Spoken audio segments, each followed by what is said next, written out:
Right, it's Thursday, March the 29th. It's 9 o'clock in the morning. We're at Charles House. I'm Bill Pickup, Head of National Operational Services, and I'll let the others introduce themselves. I'm Nick Julian, Head of Bill's Central Support Team. And I'm Andi Ali. Right, thank you very much. Today we'll continue an opportunity for Andy to make oral representations.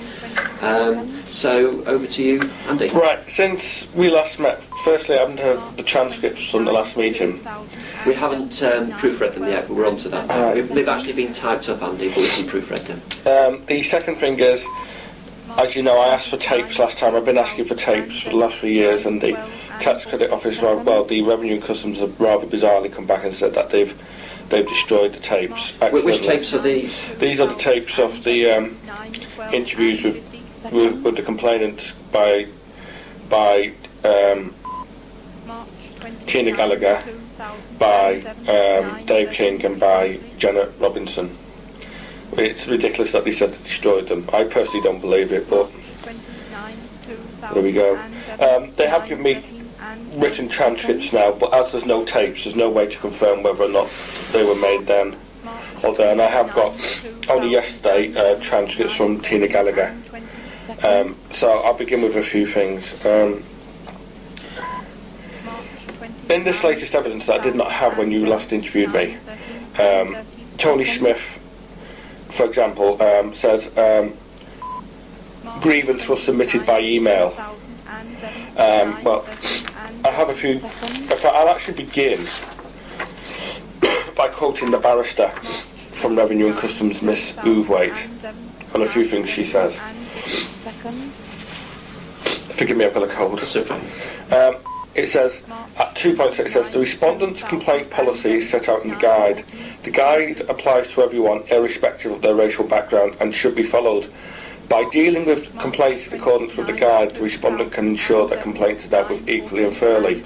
Well, by the Revenue and Customs, the investigator's own report, the guide was not followed in a number of places. For example, forms were not used, the complaints are out of date, and some of them did not even constitute complaints.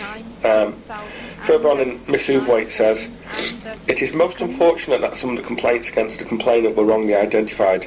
If they had been correctly identified as falling within Chapter 17, then the complaints will not have been investigated as being out of time. In fact, the claimant benefited from the same error in that his counterclaims were investigated in the same way. The majority of the complaints, whether by or against the claimant or not to have been investigated, the investigations resulted from an admin error. Well, it doesn't take you 4 years to realise there's been an admin error, quite frankly. And when she said my complaints have been investigated the same way, this is after I've gone to the tribunal, not before. But basically, the barrister of the Inland Revenue said that my complaints should not have been investigated. Well, it doesn't take 4 years to realise that. Furthermore, she says, further, in a letter dated 25th of July, Francine Pugh reminded the complainant that if he wished to make a formal complaint against the individuals named in his email, including Scott Turner, he would have to follow the process in Chapter 17 or Chapter 20 of the guide. What she's saying is that I've made a complaint, but she's saying because I've not made it within the proper procedures, they're not going to investigate it. Now, this was July 2005, yet they're now saying in 2007, but now because the complaints against me. Well, if they were aware that my complaints hadn't been used to follow the correct procedures, and I question whether they will actually, to be honest, then why at the same time did she not drop the complaints against me? Because they hadn't followed the correct procedures. Do you see where I'm coming from? However, Ms. Ouvwaite continues. However, it is misconceived for the claimant to allege, as he does in Complaint 37, that a refusal to allow his complaint to be determined in conflict with the guide is racial discrimination. The guide applies to everyone irrespective of their racial ground. In requiring the claimant to bring his complaints in accordance with the agreed procedures set down in the guide, which applies to all the respondents' workers, it's not less favourable treatment, it is equal treatment. It is, but as they didn't follow my complaints, then what she said, I was treated unequally. The claimant is not entitled to more favourable treatment than others. True, but he is entitled to the same treatment, and she admits that I didn't receive that. Now we come to 60. This is, it says, however, during the investigation of Mr. Smith's complaint, Mr. Smith accepted that it was reasonable and lawfully to protest and express one's view. This is the BNP protest. Mr. Smith therefore refined his complaint. Now you can't do that. A complaint cannot be refined once it's been submitted. And furthermore, it was only refined after the investigations by Ian Wright and can't remember, Donna Todd. So they're saying that the complaint's now been redefined. You can't redefine the complaint. I was given what the complaints were, and based on what the complaints were, that's what the case was fought on. They're saying though, after Ian Wright, this is what, two and a half years, he's now refined it. You can't refine his complaint, but after saying he's refined the complaint, they should then tell me it's been refined and give me the chance to answer it. They haven't done that. That's fair. That's unfair. He says, Mr. Smith therefore redefined the complaint. He was not complaining that the complaint heckled BNP members, but rather complaining that the complaint had extreme political views exemplified by his heckling BNP members. I don't understand that, actually. Which he expressed forcibly in the office, violent, causing distress to others. Well, if you read Mr. Smith's complaint, he said the next day he saw me on TV, he asked me. So you can't really say, I'm talking about a subject, I should be talking about a work. He asked me. It's ludicrous. But you can't refine a complaint, I'm afraid. That complaint was what I was answering, not what they've decided to change it since. And then it goes on. Mr. Smith's complaint was investigated on the 22nd of February 2005, was upheld on the basis that the claimant frequently and forcibly expression of his political views had an adverse effect on the health and morale of others in the office. No finding was made in respect to the claimant's appearance on the television heckling members of the BNP. That's what I said to you. If no finding has been made, I can't go before an appeals officer to appeal against a decision that has not yet been made. I brought this up with you last time. That's what the barrister is saying. No finding was made. Well, if Capital didn't make a finding, I'm still waiting for the outcome of that decision so I know whether or not to appeal. And how long does it take the Tax Credit Office to make a decision on that? This is now it's more than 4 years. She then says in 306, this is in relation to Scott Turner, the complaint I made, she said, it is admitted by virtue of an administrative oversight that claimant's complaint has not been investigated. Well, if it's not been investigated, it needs to be investigated. You cannot investigate a complaint simply because you say there was an admin error and you didn't investigate it. Because as Miss Oovwake says, and I've already pointed out to you, the complaints procedure is there for everybody to be treated equally and followed. So in other words, we're still waiting, in that one, Scott, we're still waiting for somebody to investigate it. That means... What is that note, Andy, you're reading from? This is Miss Oovwake's submission, the amended response. So have you got a copy? Yeah, well, I'll this is the barrister of the Inland Revenue. Okay, sure. Now this is another point, 109. I'll give you this, actually, you can have this. This is what Miss Oovwake says at 109. On return from sick leave in November 2003, Jackie Pye noted that 5 out of a team of 12 people had complained about the complainant and was anxious to highlight their concerns. Although she had not met the complainant, she recorded her opinion in the light of the concerns that had been expressed to her by her staff. She should have asked me. You can't just listen to one side and not bother listening to the other. You're doing an appeal, you don't just listen to me, you listen to everybody. But the interesting thing here, in my view, is on her return from sick leave in November 2003, Jackie Pye noted that 5 out of a team of 12 had complained. That suggested complaints had been made then, November 2003. Now, Anthony Stansfield said he was complaining about events, or partly events that happened in December 2003. So how could Anthony's complaint have included something which he says did not take place until 5 weeks later? Do you see where I'm coming from? That's what it says in November 2000. It does say that, doesn't it? That's what I've copied and pasted. You'll be able to keep that later. In other words, the complaints were put in before some of the instances they actually complained about had taken place. Thank you. Your barrister is very helpful. When I say yours, I mean the respondents. March 29, 2007, 9:21 and 40 seconds. Yeah, his complaints talk about the 11th of December 2003 and 18th of December 2003. So if the complaints were put in November 2003, how could they possibly have included something that had not yet happened? It didn't happen. But you see where I'm coming from? Furthermore, at 6, Miss Uthwaite then says, on the 22nd of January 2004, complaints were made by Anthony Stansfield, Tim Fisher, Phil Davis, Nick Ivell. So Jackie Pye says they were made in November 2003. Miss Uthwaite, the barrister, says they were made in 2004, January 2004. It can be one, it can be the other, can't be both. And then she says, on the Chapter 4 of Part 6, she says, Nick Ivell, who complained that the complainant alleged race discrimination when it was not justified. So in other words, before Nick Ivell was complaining that I had complained of race discrimination. I can email you a copy, it's Miss Uthwaite's barrister.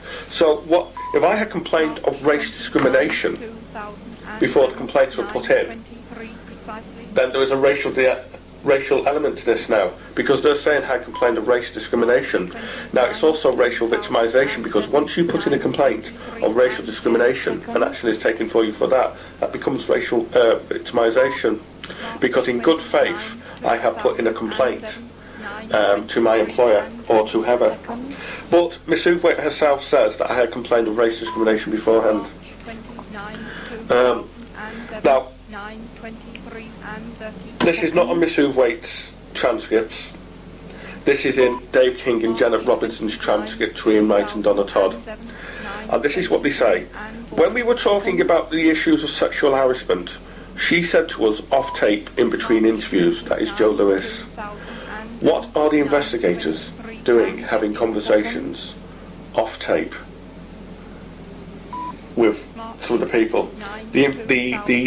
The whole purpose of having it on tape is so people know what was said. And at the start of the interviews, when they interviewed the complainants and witness, they specifically said, this is being held on tape, so there's an actual record of what's going on. So they were actually having conversations off tape. That automatically makes the interview invalid. You do customs bill, you know what would happen if you took something like that to a court. Dave King and Janet Robinson, though, further, they said, this is in their transcript, not in Miss Uthwaite's thing. He said, the first point, there was a lot of discussion with one of the witnesses in particular off tape. They're having a conversation with witnesses off tape. You can't do that. The handbook says you can't do that, and they can't do that, but they've admitted they're having... That makes the whole procedure invalid anyway. But he says, the third point, there was a lot of discussion with one of the witnesses in particular off tape. This is someone that we did quote in our report, and I think from memory, and the transcript will bear me out, that we actually got him to, switch the tape back on and said, we believe you've got something to add. You can't just have a conversation with a witness and then switch the tape on and say, we've got something to add. You shouldn't have switched the tape off in the first place, and if you did, the conversation around the whole interview becomes invalid. You wouldn't dream about having a conversation with me off tape about that. That's what it says here in the thing. You can keep that, Bill.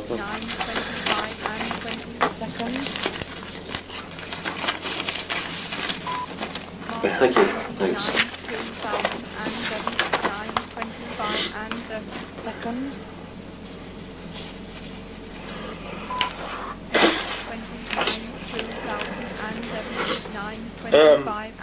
I've got a cold because I'm run down, because this is taking so much of my time. You know, answering this and answering that. I'm not going to manage to achieve my PMA this year when they do the appraisal in 2 weeks. But I will expect the Inland Revenue will take into account all this nonsense about when they do it. Anyway, Tina Gallagher's interview with Tony Smith. These are the transcripts here, which she only got yesterday. Now, with Tony Smith, he says at 1.76, he says his grievance was submitted by email. Well, as you've heard, that automatically makes the complaint invalid, because it should have been done by form.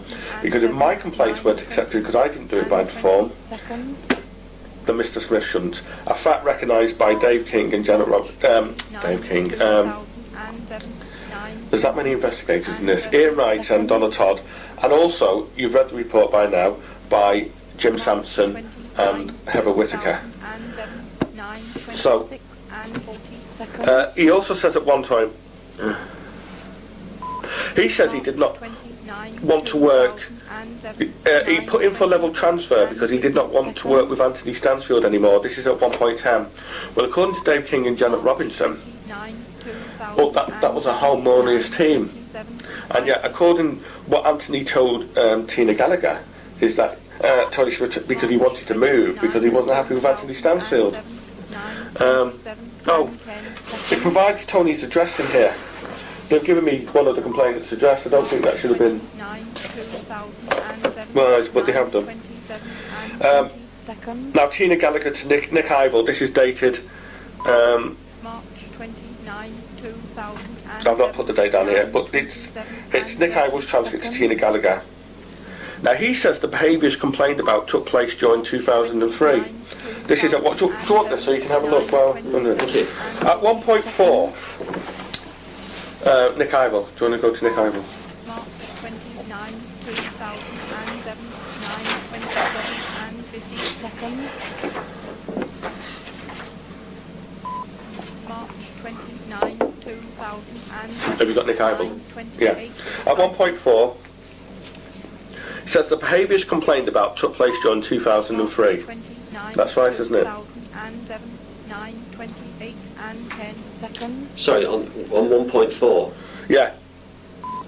Behaviours complaint. Is it a big paragraph? Yeah, it is. Yeah. So which bit do you ask me to look at? Sorry. No, it's okay. I should have highlighted it. March 29, 2000. No, that's 140 bit. Oh, right, okay.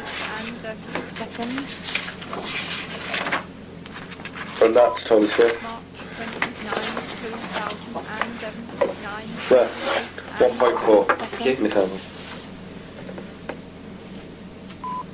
March 29, 2000. Says the behaviours took place during 2003. That's what he told Tina Gallagher. Yes. Well, according to his complaint, I was meant to have expressed suicide bombers in 2002,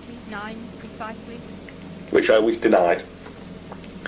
1.14. 9:29 and 10 seconds. March 29, 2007, 9. He says the allegation of sexual harassment are true. Well then, that of course begs the question of why didn't he complain about it? And of course the only person who said I asked her on a date, that I was informed, was Claire Heberlin.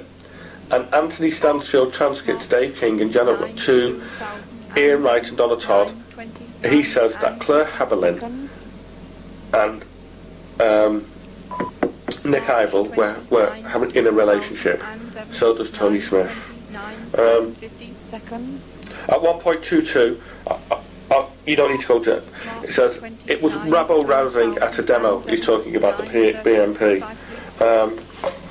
For someone who's not meant to be criticised for attending the BNP protest, there seems to be a lot of references to it.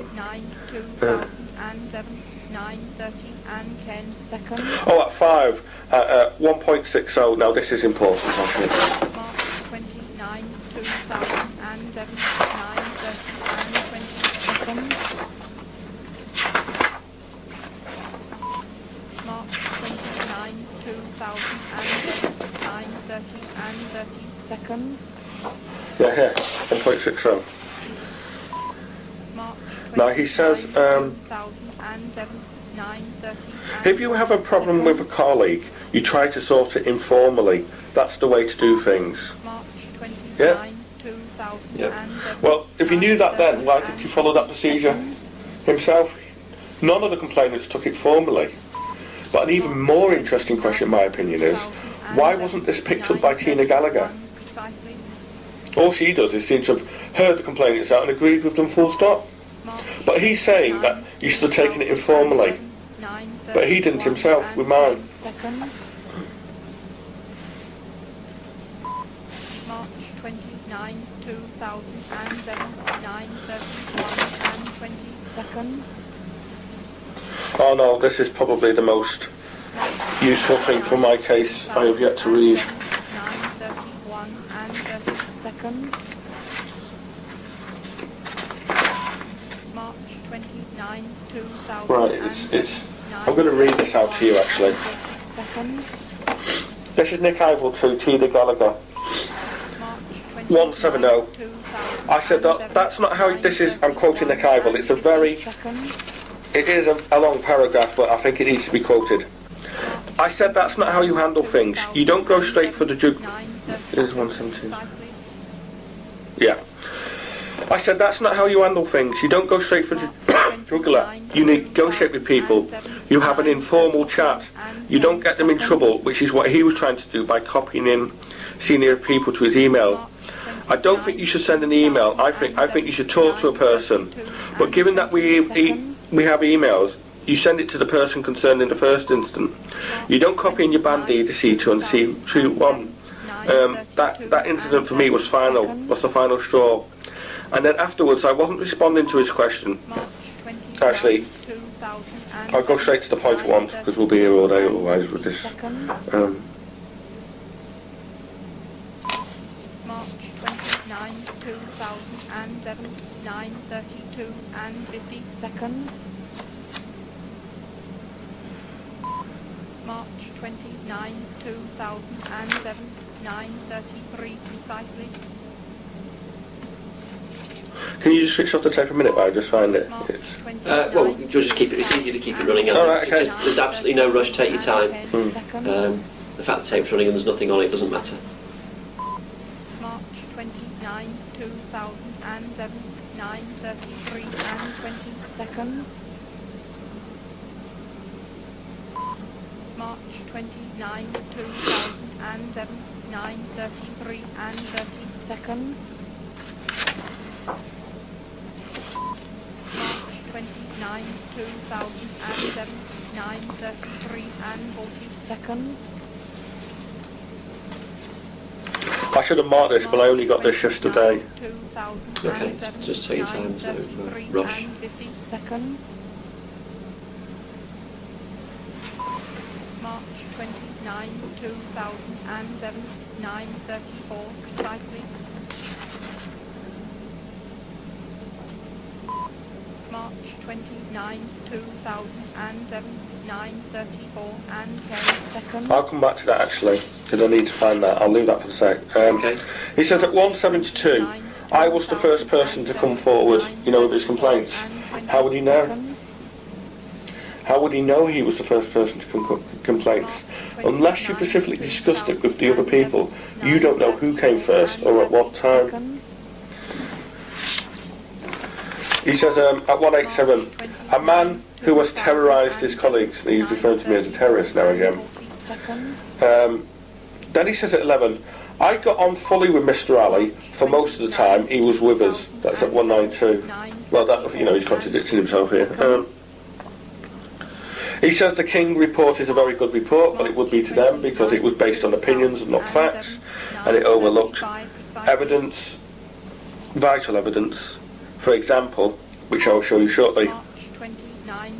Oh, at 133.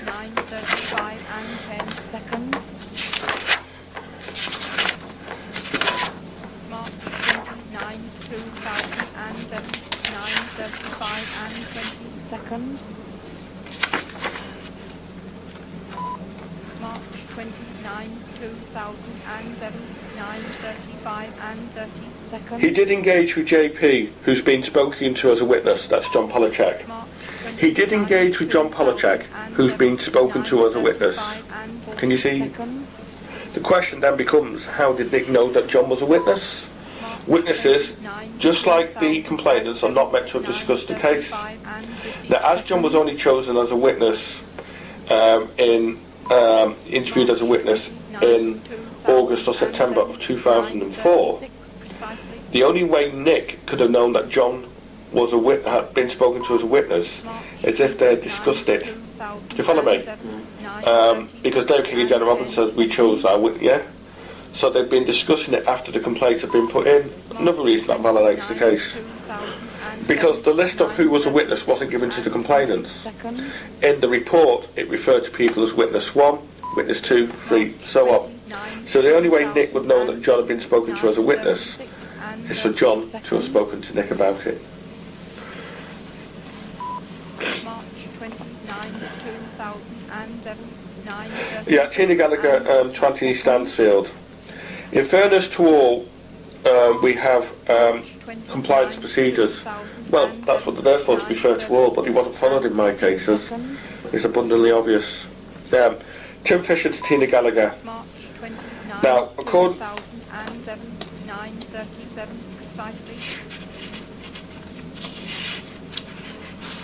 I'll just get this. It's...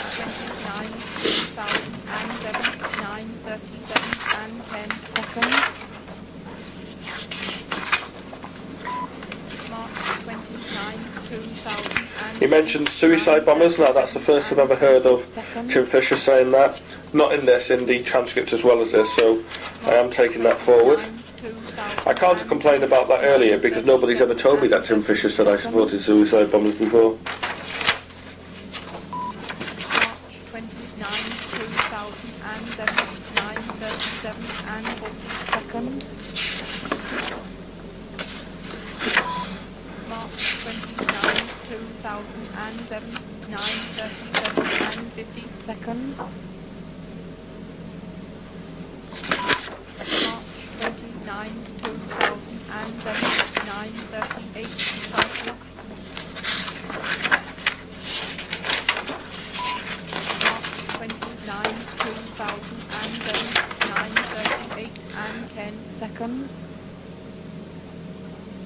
This is what he says. The frequency 1.58 of Tim's to Tina Gallagher. The frequency was on a daily basis, unless obviously when he had his holidays. It took the form of he sat behind me, directly behind me. I could be getting on with my work. He basically would come out with comments such as, I'm thick, I'm stupid, other things like come to my desk. I generally thought he wanted to discuss work and he put his feet on the table and say, clean my shoes or go to the canteen and give me a cup of tea. Now, fair enough, don't get me wrong, I say I don't mind banter, but when it's just one person, nobody choose a bit of it. But when it's just aimed at me solely, really, I found that really insulting and it stressed me out. Blah, blah, blah. And then he goes on to say this. I basically confronted him on the issue. I said, I'm not happy with the way he was speaking to me, cut it out. I basically cut off all lines of communication, apart from the fact, obviously, when he came to work, I had to discuss issues regarding work. But that was on the Wednesday prior to him going off on the Saturday when he was, I believe, attacked in London. I went off on the 3rd of Saturday was the 3rd of October. The Wednesday before that, therefore, would have been the 1st of October 2003. So according to Tim Fisher and a few people, there was a shouting match between me and Tim on the floor, which was witnessed by a number of people. That's the 1st of October 2003. There's my flexi records for Wednesday, the 1st of October 2003. It shows I was off that day, doesn't it? On annual leave, which then begs some interesting questions. How could I possibly have bullied Tim on that date? How could a group of people all say they witnessed it? And why does Dave King, Janet Robinson and Tina Gallagher make no reference to the fact that I was off on that day? I'll leave you to answer those questions because there'll be very interesting questions at the tribunal. He said at one point he'd had equal opportunities training. Now, according to Tim at 280, you know, who said, according to Jackie Pye, the complaints were put in November 2003. According to Miss Uve Waite, they were put in on the 22nd of January 2004. Well, according to Tim Fisher, at 280 of his complaint, if we ever find it, he says, the only one, it's not such an issue, but I feel like it's been going on so long now. It's been really well. I put my complaint in roughly January, February of 2004. So that's the 4th date we've had for the complaints. And there's only four people so far have given different dates for the complaints. Can I show you that? It says that there.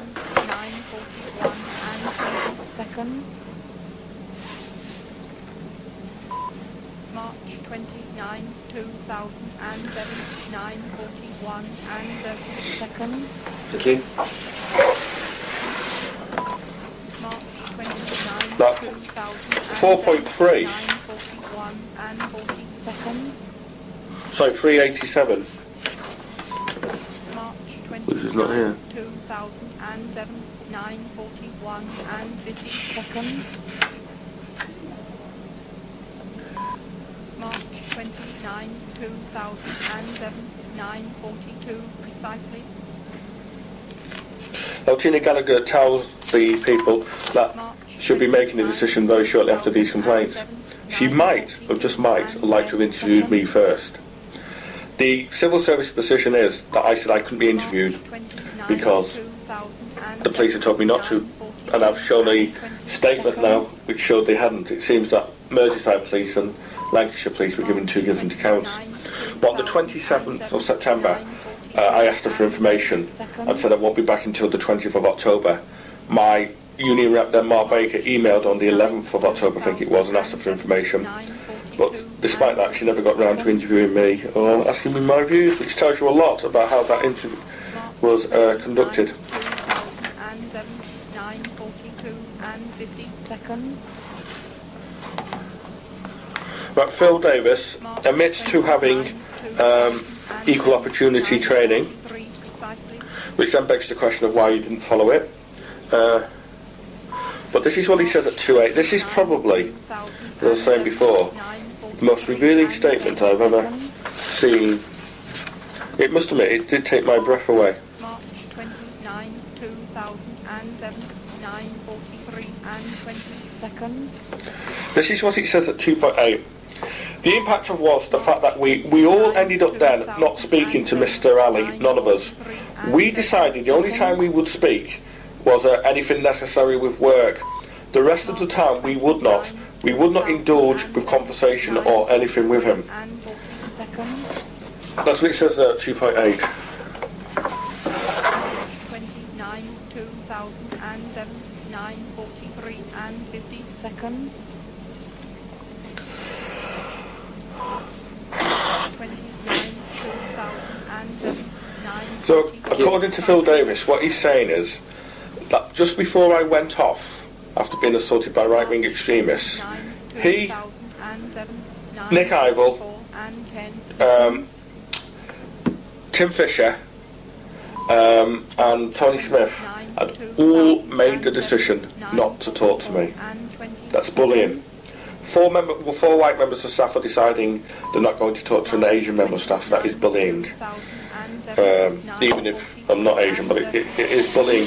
But if they've decided group-wise not to talk to me then what else have they decided group-wise to do? I.e. put in complaints, which is fairly obvious to anybody. That's exactly what they did. March 29, 2007, 9:44 and 50 seconds. Tina Gallagher asked him how many staff members took that view and adopted that position. Tony Smith, well, it was on the Miss team. It was Tim, it was me. Anthony couldn't because he was the manager, but the rest of us just blanked him. Blanking is bullying under the Civil Service's own code. I'd like that addressed in your report if you don't mind. Why? 4 members of staff who were all putting complaints against me had all decided before to blank me. March 29, 2007, 9:45. Nearly finished, Bill. Okay. Right, it's I think I've proved my case. Why is it racial discrimination? According to Miss Uthwaite, it was my complaints weren't investigated because of an admin error of the sin. That might hold for 1, but it wouldn't explain why 5 were not investigated.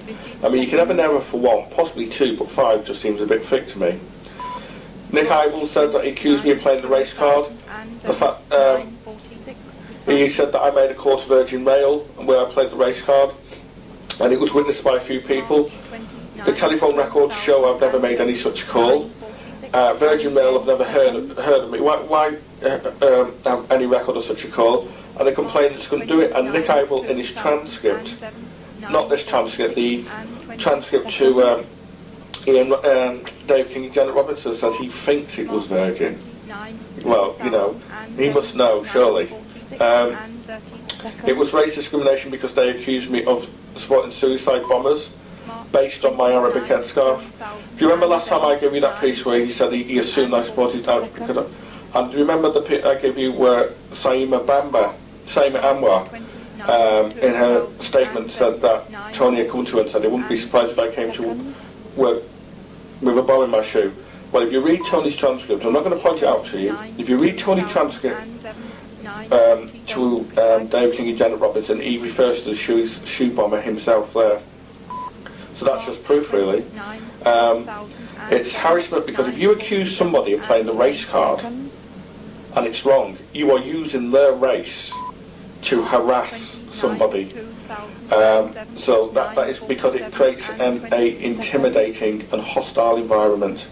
You accuse somebody of supporting a suicide bomber simply because you think because they're part Arabic and they're wearing an Arabic headscarf, they're doing it to show suicide bombers. You are creating an offensive, hostile environment to them. It's victimisation because many of these complaints have only been put in after I went to the tribunal, not before, some of the issues. The civil service were well aware about the procedures because in 2005, Francis Pugh said that my complaints won't be investigated because I didn't follow the correct procedures. Well, then that begs the question why she didn't stop the complaints against me at the same time. So racial discrimination, racial harassment, can easily be proved. I won't even have to break into a sweat proving it. Tony Smith's statement itself does it on its own. But as for the procedures, there's not one complaint that can stick against me. A, because it's not true, and B, you have my flexi records that show on one occasion, which was supposed to be witnessed by people, I wasn't even in. And you also have a statement now from Phil Davis saying that the complainants have all taken a group decision to blank me. It's brilliant, but it shows they come together. You can't even say when the complaints were made, and the things I've been accused of, nobody can actually give me a date. And the only date you've got, the 1st of November 2003, I wasn't even, 1st of October 2003, I wasn't even in work. It begs the question though, doesn't it, why Dave King and Janet Robinson in their report never mentioned anything about dates, never mentioned that flexi sheet, despite the fact they said they looked to it. So basically, Bill, the civil service haven't got a case against me, and I will expect... I've gone to the complaints discipline team, look, I said, our decision's been made by the investigators. When are you going to let me know? And they said they'll let me know by the 23rd of April, because it's harassment to still pursue complaints, which amongst things, as your barrister points out, wasn't properly made. The complaints procedure, she said, applies to everybody, so they can be treated fairly and equally. And I suspect what's going to happen is that the complaint, the sexual harassment that Anthony Stansfield's up in arms about, making false complaints, that would change. It's beyond doubt that false complaints were made by a group of people of sexual harassment. Then that of course begs another question. How can two people who were never meant to have conspired together both put in the same complaints and at the same time? Can you just stop the tape while I find something? It'll take me a few minutes to find it because it's... Yes, okay, no problem. It's just after 20 to 10. We'll stop the tape now. And 7, 9, 51 and 50 seconds. It's 9:44 and this is Bill Pickup, and this is the continuation of your presentations with Andi Ali and Nick Julian present. Nick Ivo's transcript to Tina Gallagher, this is what he says at 170. And then I think because... So when it became clearer that he probably was coming back to us, that there was going to be no conclusion to this, I came forward with my complaint. And I think because I'd done that, I think other people took courage or felt empowered because people knew what I was doing, and they could hear me remonstrating with Mr. Stansfield in the office because I had had enough. I wasn't getting clear, but it was obvious that at some stage in the new year Andy was coming back. Kay had come up with something. Well, it looks as though he's coming back. Just leave him. Well, I couldn't leave it to that. So I hope. So what he's saying is, I'll repeat it. I came forward with my complaint, and I think because I did that, I think other people took courage or felt empowered. because people knew what I was doing, and they could hear me remonstrating with Mr. Stansfield in the office. Nick Ivor's own words, he put forward the complaint, and it felt other people felt the need to. But how would other people knew that Nick had put the complaint in the first place? Nick's own words, because they could hear me remonstrating with Mr. Stansfield in the office. In other words, he was having a public and open discussion about his complaint in the office, and a few people heard and joined him. As I've always said, they must have had a discussion before they put the complaints in. There it is there for you, Bill. Nick Ivor's own words. He was publicly discussing his complaint in an open office with Anthony Stansfield, and other people felt empowered to come forward. I don't think I'm going to have much problem showing collusion, do you? Thanks, Andy. Thank you. So we'll leave it at that. How did people know about each other's complaints? Because they spoke to it before they went to see Dave King and Janet and everybody. That's collusion. Collusion by 4 people who, by their own testimony, had made a decision to blank me. You have racism written all over this, as I've already pointed out. I don't need to say anymore. Procedures haven't been followed. Investigators haven't done their jobs. Complaints have been made when I wasn't even at work. They've refined the complaint. Investigators have had conversations off tape. Sexual harassment is pretty obvious. Well, your own words. They got together. And last but not least, Tony Smith thinks I support suicide bombers simply because I wear an Arabic headscarf and Arabic. An Asian member of staff he's gone up to and spoken to about it, and in his own transcript he mentions the shoe bomber again. I don't have any problem showing racial discrimination. I humbly submit to you, Bill, that the civil service haven't got a case against me, and all complaints should be dropped forthwith. Okay, well thank you very much. Appreciate the time you've taken, Andy. I didn't have much choice really, did I? Okay, thanks again anyway. All right. We'll end the tape now at 9:47.